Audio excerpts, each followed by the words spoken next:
But let's start with a helicopter view of what this report is telling us. And we've got three guests lined up to really take apart some of the key aspects in this report.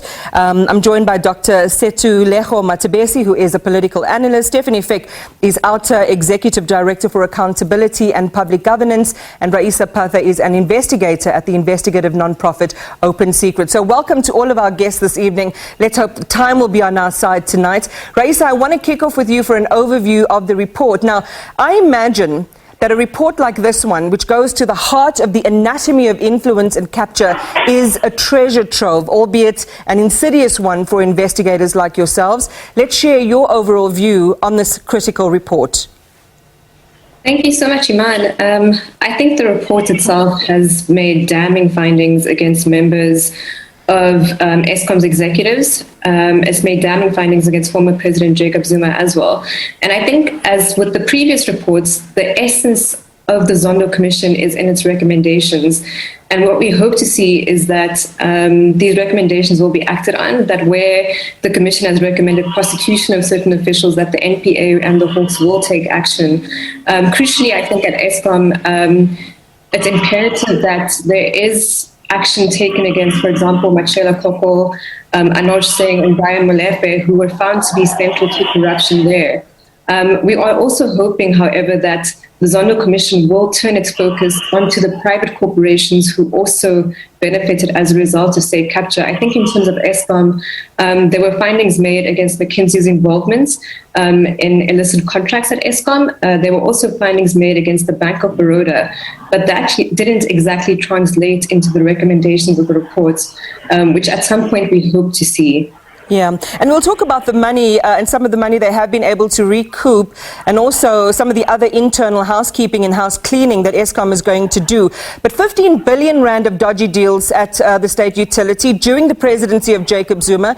And here's what's really key. The report said he would, quote, do anything that the Guptas wanted him to do for them. That wording is quite cutting and precise. How damaging is it to Zuma? Absolutely. I think we as yet will have to see what the Commission will recommend against Zuma. And I think the Commission itself is in a very sensitive position because, remember, last year the country was sort of captured by an insurrection that killed over 300 people. And in the arms deal, the former president has once again threatened that, you know, if he were to appear in court and face any kind of sort of consequence for the arms deal, that he would then again sort of face insurrection or threat of violence. So I think the Zondo Commission has had to tread carefully when it comes to the former president, but we look forward to seeing what recommendations will be made in that regard. Just take a breath for me because I want to turn it over to Stefanie Fick now from Outa. As you heard there, Eskom really setting up a team of legal experts to deal with these findings. Let's look at the implications and the way forward then, Stefanie, for Eskom. And it has been, as we've seen through the state capture report, infiltrated and gridlocked with corrupting forces. Of course, the statement today was talking about, taking action or getting money back. As Raeesa was mentioning, the 1.1 billion rand already recovered from U.S. consulting firm McKinsey & Company, another 1.57 billion from Eskom's Kusile plant contractor ABB. That's a Swedish-Swiss multinational corporation operating in South Africa. But it's not stopping there, is it? They will go after everyone that had their fingers in this pie, because we lost an enormous amount of money. 1.1 billion rand. It is an enormous amount of money. I don't think we can imagine what the government could have done with that amount of money, except saving Eskom. Is just fixing infrastructure, getting our children proper education, schools that they don't have to walk like miles before they can get a proper education. But be that as it may, what is a tragedy with all of this is that the names mentioned in this report, the names mentioned in the Eskom chapter, it's not new names. I mean, Outa and various other civil activist organizations, Open Secrets and so forth, all have laid charges against the people mentioned in this report. We even complained about former President Msebenzi Zwane. We complained at the Ethics Committee about his behavior. And guess what? He's still an MP. So what I think this report is also speaking to, yes, about prosecution. Yes, Eskom should hopefully use this information and get rid of whoever remained. And that was part of that capture. But that we also need ethical leadership. We need to make sure that the management, our executive, are ethical leaders in order to make South Africa a better place. That is what we need. Except for prosecutions, we also need people that will handle a big SOE like Eskom in the best interest of South Africa, not themselves, not a party, not a group of private individuals or private companies. And we can talk about the opportunism of those private individuals in the way that, again, the report cuttingly details the role of our former president as being pivotal to that sort of network of patronage. But I also want to talk about people who are inside the House, and we'll talk about that in a second with Dr. Matebesi about what happened in the Free State and how the Free State provincial government there became a pivotal pin in how corruption was able to take hold. But if we look back at the Eskom, the Eskom problem, where the report says where one has regard to all of this evidence that is heard by the Commission, it's clear the Guptas were in control of the Eskom board. The president of the country and his minister, Lynn Brown, were manipulating the situation at Eskom to advance and the business interests of the Guptas. This is, something to do with people who are deployed into positions of power. And as Outa, I hear you make the moral call for better behavior, more accountable, ethical leadership, and so on. But the fail-safes do need to be in place. And how do you foresee those fail-safes coming into implementation in an organization, an entity, a utility like Eskom?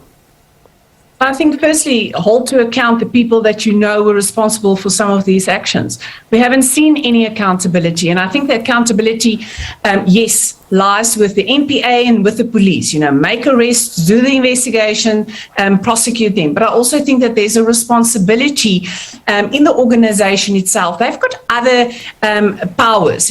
For example, just disciplinary action, getting rid of people that are not acting in terms of the roles that they have, and going after the people that is definitely not supposed to be in the positions that they are.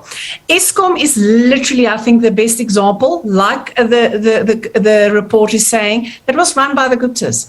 And that requires, and I think what we've seen, it was a very strategic, like a whole, I want to say ballet, but I think that's maybe a too nice a word. It required from the president, executive, down to the bottom to make sure that certain people are in certain positions, and that then our legislation was sidestepped.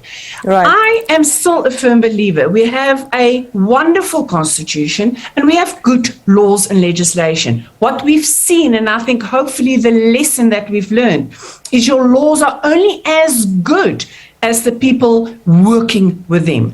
So you can have the most brilliant laws if you do not have responsible, ethical leaders that will make sure that we abide by the rules and legislation. This is what happens in an organization or in an organ of state, in a state-owned entity like Eskom.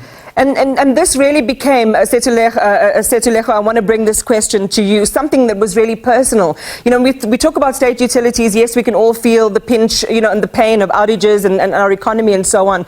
But when you really come down to the ground and people in terms of where they live and how they're able to make a life for themselves, it becomes a far, sort of deeper and more hurtful story. 1.3 billion allocated for the construction of 200,000 houses in the Free State. The money was spent, but the houses never ever materialized, and the report places the blame squarely on the shoulders of the Free State provincial government through its Department of Human Settlements, which handled the project. Do those in charge at this time, based on this report, in the way that it's worded it, have nowhere to run now?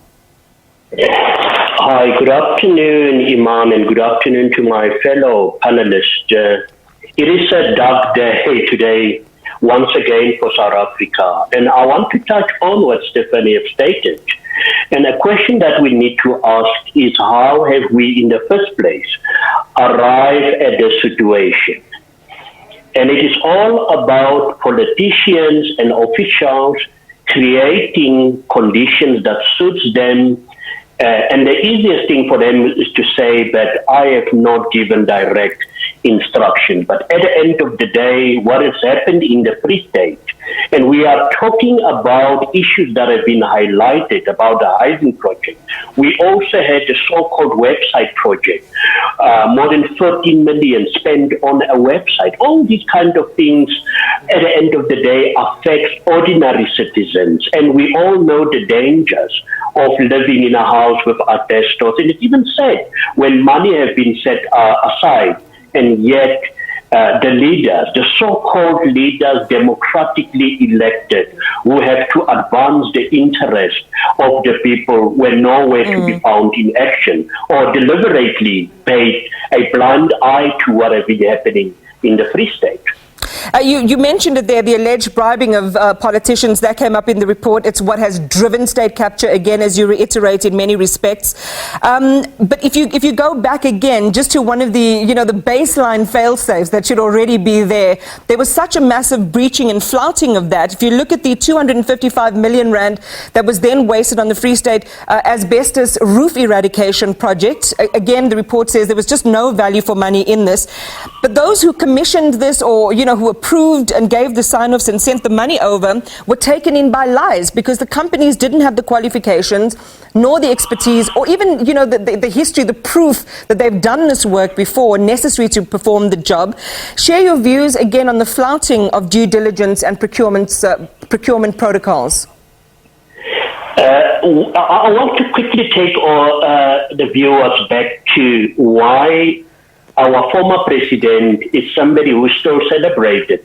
If the environment is conducive to corruption, then corruption will continue. And I agree with what the report states, that perhaps with all these flaws as well, President Cyril Ramaphosa actually arrested the situation. And you've previously asked the question whether these officials implicated and then politicians, whether they've got nowhere to run.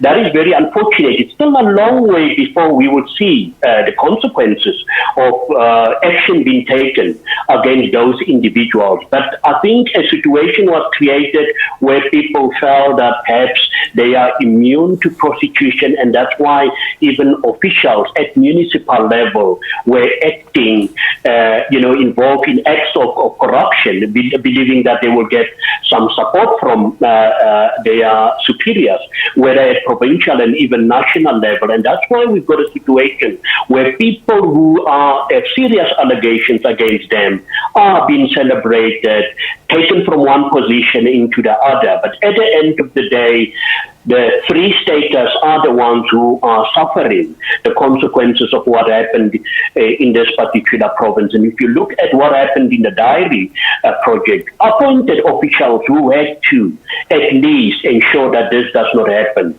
But for me, the environment during that time was conducive for corruption in the Free State and elsewhere in South Africa. And that's why perhaps we are where we are today. But it's going to take a long time before we see action being taken against officials.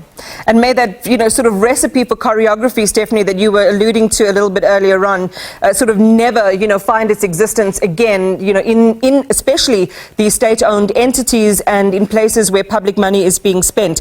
Now, Justice Zondo believes, the state capture report should not just end with the prosecution of those involved in the saga. It's not enough. Active, recovery of the money. People who have benefited criminally must also pay back that money. Are you going to continue as Outa, Stefanie, to put pressure on that money to be paid back? Oh, of course, and I think we shouldn't stop there. The fact that you pay money back is not an absolution of all your sins. You should face accountability. You should be held accountable. So the private institutions, or the institutions or businesses that did business with the SOEs and got an enormous amount of money without doing a lot, they should really consider paying all the money back. And I do think that, from a point of view, that one should also go after the employees, the people we put in positions of power that we trusted and thought will run, an SOE or a government department in the best interest of South Africa. And then they abuse that position, make it possible for corruption, should definitely also be held accountable. And that's why we will only fix this problem if there are, various ways of holding people to account. Well, the political will should be there in order to hold to account the political role players. Yeah. Take action against those who bring, the political party in disrepute. And that's certainly one of the routes, Stefanie, that Eskom is following. They've also initiated civil action now to recover some of the money, including the 3.8 billion rand in damages suffered by Eskom due to the unlawful actions of those implicated in state capture. Raeesa, I'm going to give you the final quick word then on, Quo Vadis. Where to next?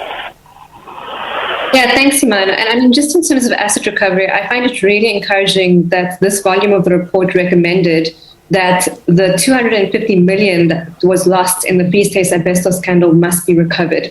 I think this is the opportunity for the NPA's asset forfeiture unit to come alive again.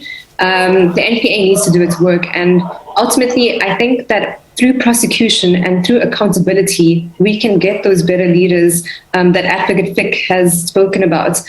We can't live in a country where state capture is allowed to go on, where the NPA has yet to successfully convict a single person as a result of capture. This in itself is unacceptable, and we should say that we deserve better. I appreciate all of you for your time this evening. Dr. Sethulego Matebesi, thank you for your presence on our show. Stefanie Fick and, of course, Raeesa.